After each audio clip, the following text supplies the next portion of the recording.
Karl Rove, let's go over the debate, state of the race, and this burgeoning scandal.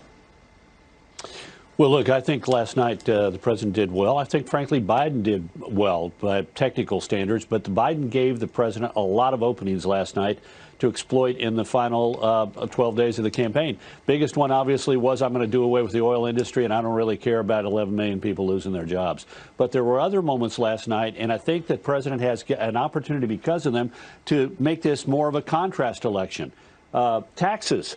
Really, he said, I'm going to raise your taxes. Really, in a recession, we're going to do that as the country is trying to recover from COVID. We're going to try and raise taxes. He said, I'm not going to raise taxes on anybody who makes less than $400,000 a year. That's simply not true.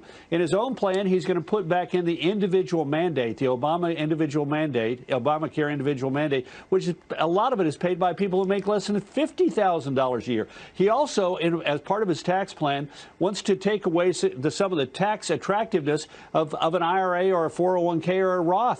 He wants people to make it tougher for people to save tax-free for their retirement. And he's going to raise taxes on businesses. Really, that's a great idea as we're trying to recover. And it's really great to raise taxes on businesses to a level that is above our foreign competitors. What is that going to do? It's going to do two things. It's going to drive up the cost of the goods and services those businesses provide. And ultimately, it's going to result in less compensation to their employees. Who's going to pay those taxes? It's going to be their customers and the employees. The customers by paying more and the employees by getting less. And here's the dirty little secret. There's a report out from Moody's. The Biden people talk about it all the time. It says, oh, God, it's going to be a great economic plan. All kinds of good things are going to happen. But buried in there is this simple set of numbers. $7.3 trillion in new spending over the next decade.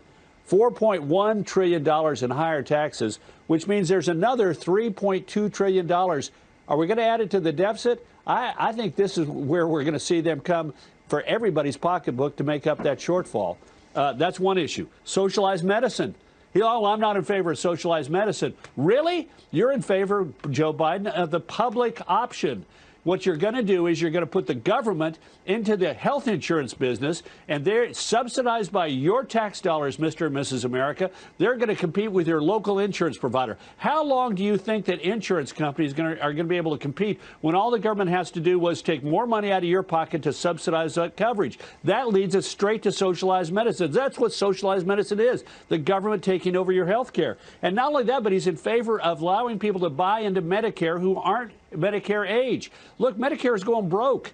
And so now we're going to take the resources from a program that's running short of money and spread it over a larger part of the population so seniors get less and people who aren't seniors get more. I mean, this is socialism. Let's not kid ourselves. And finally, energy. It's not just doing away with the oil and gas business. Remember this.